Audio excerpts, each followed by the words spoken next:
Dear student, ये हमारा third lecture है सेकेंड ईयर के लिए एक यूईबी बोर्ड के लिए, और जिसमें 12.2 और 12.2.2 हम डिस्कस करेंगे। Describe inverse of function and it's notation and find the inverse of function, its domain and range. इसमें 12.2 में इनवर्स से रिलेटेड हमने पूछा कि फंक्शन का इनवर्स कैसे निकालते हैं। डियर स्टूडेंट, ये नोटेशन तो हमारे पास देखिए कि इसमें सपोज एक फंक्शन है हमारे पास f of x equal to 2x plus 1 है।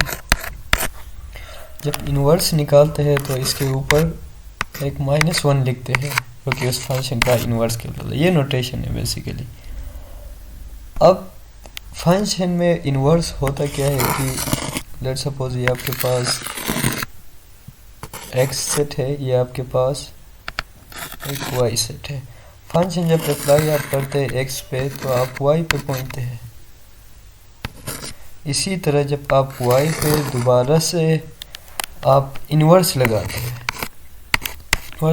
हैं तो दोबारा से x पे पहुंचते हैं। इसका मतलब ये है कि पहले जो डोमेन था x, जो डोमेन था ये डोमेन कहलाता था और ये आपके पास रेंज कहलाता था। अब इनवर्स में जो रेंज है वो डोमेन बन जाता है और डोमेन रेंज बन जाता है।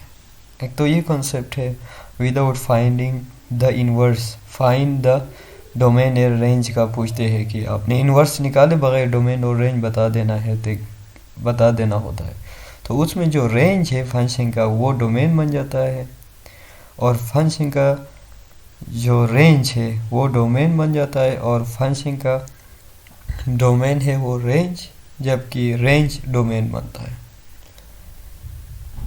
अब लेट्स सपोज हम एक फंक्शन लेते हैं और उसमें सेकंड स्लो में कहा था कि आपने एक फंक्शन का डोमेन और रेंज कैसे निकालना है और इनवर्स का पूछा था, इनवर्स का डोमेन और रेंज। लेट्स सपोज मैंने एक फंक्शन लिया है f of x equal to 2x plus 1। f of x is same as y, क्योंकि फंक्शन x पे अप्लाई होता है तो आपको y मिल जाता है, जिसको हम डिपेंडेंट वेरिएबल भी कहते थे। इसी तरह हम y से रिप्लेस कर सकते हैं f ऑफ x को, और यहाँ पे आपने क्या करना है कि ये जो इंडिपेंडेंट वेरिएबल है x से, उसको कम्प्लीटली अलग करना है।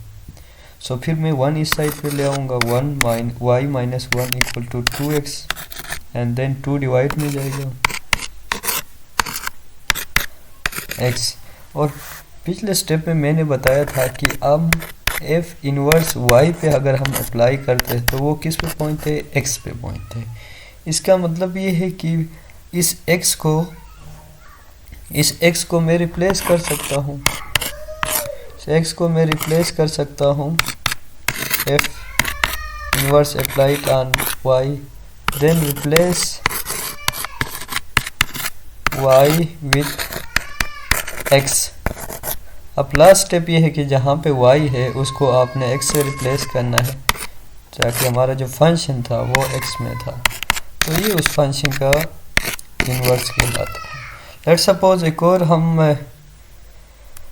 एग्जाम्पल ले रहे हैं जिसमें हम इनवर्स फाइंड आउट करेंगे एक फंक्शन का, और इसी पिछले फंक्शन में देखें कि ऑल रियल नंबर्स डोमेन और रेंज का हिस्सा थे।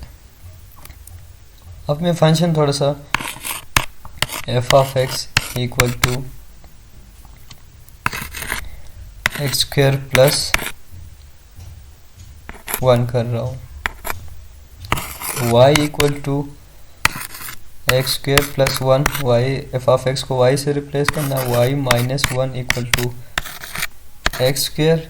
देन यहाँ से कम्प्लीटली हम x अलग करने के लिए हम क्या करेंगे, taking root on both side, तो y माइनस 1।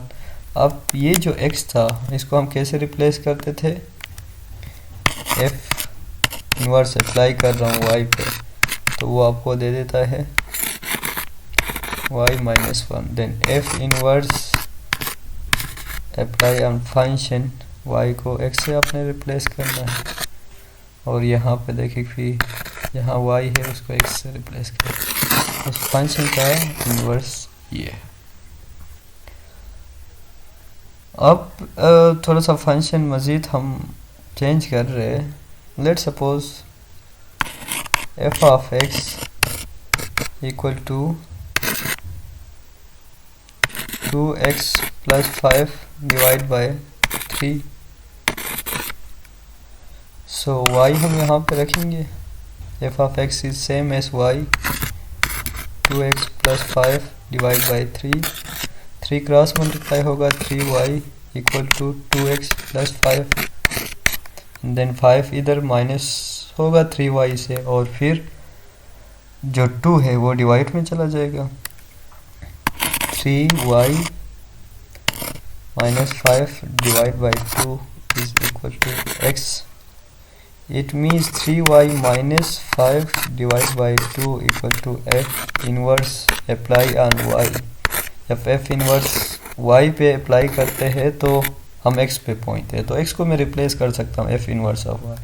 इसके बाद इसी y को आपने x से रिप्लेस करना होता था।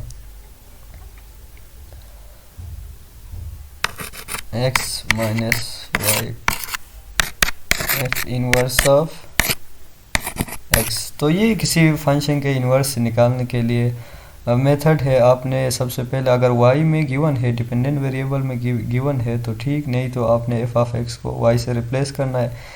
इसी तरह x को कम्प्लीटली एक्सप्लिसिट या सेपरेट करना है गिवन फंक्शन से, और जो ही वो x कम्प्लीटली अलग होने के बाद फिर आपने f इनवर्स y से रिप्लेस करना है, और f इनवर्स y के बाद फिर आपने y को x से रिप्लेस करना होता है। अब इसमें देखिए कि without finding the inverse find the domain range का अक्सर पूछते हैं। अब इस फंक्शन में लेट सपोज इसका डोमेन क्या है, ऑल रियल नंबर्स है माइनस इन्फिनिटी से प्लस इन्फिनिटी तक, और इसका रेंज जो है माइनस इन्फिनिटी से प्लस इन्फिनिटी, सारे वैल्यूज आ सकते हैं। अब f इनवर्स का जो डोमेन होगा, मैंने आपको कहा था कि डोमेन रेंज बन जाता है। f इनवर्स का जो डोमेन होगा वो भी माइनस इन्फिनिटी से प्लस इन्फिनिटी, इसी तरह जो रेंज होगा वो माइनस इन्फिनिटी से प्लस इन्फिनिटी। लेट सपोज हम फंक्शन चेंज कर रहे हैं थोड़ा सा। f of x equal to, कभी कभी इन्वर्स के अंदर वैल्यू भी पूछते हैं, जैसे कि f इनवर्स ऑफ x के अंदर आप लेट सपोज -1 पुट किया तो आपको क्या वैल्यू दे रहा है फंक्शन, तो आप इन्वर्स निकालोगे। इन्वर्स निकालने के बाद उसके अंदर -1 या जो भी नंबर आगे उससे पूछते हैं तो आपने पुट करना होगा उसमें। So let suppose f of x जो है आपके पास है √x प्लस 1। इसमें आपको याद होगा कि हम जब डोमेन और रेंज निकालते थे, मैंने पीछे वीडियो में एक्सप्लेन किया था कि इसका जो डोमेन है वो कहाँ से शुरू है, -1 से प्लस इन्फिनिटी तक है, और रेंज आपके पास जो है इसका कहाँ से स्टार्ट ले रहा था, 0 से प्लस इन्फिनिटी तक। अब f इनवर्स का जो डोमेन और रेंज होगा, ये उसका f इनवर्स का डोमेन होगा ये, और ये फिर उसका रेंज होगा। Without finding the domain and inverse का अगर पूछा गया तो फिर आपने इसी तरह करना है। तो आई होप कि इनवर्स निकालना आपने इस वीडियो में आपको क्लियर हुआ होगा। फिर भी कोई एग्जांपल वगैरह अगर मज़ीद करने हैं तो आप हमें बता सकते हैं इसमें। तो आज के लिए इतना ही, अगले जो स्लोज है वो उस पर मज़ीद हम काम करेंगे। इसी तरह डोमेन और रेंज इनवर्स फंक्शन का वो अगले वीडियो में मैं दोबारा से एक्सप्लेन करूँगा। इसके बाद फिर हम ग्राफ वगैरह पे आएंगे। सो आई होप कि आपको समझ आया होगा। आप कमेंट में हमें बता सकते हैं अगर कोई क्वेश्चन है।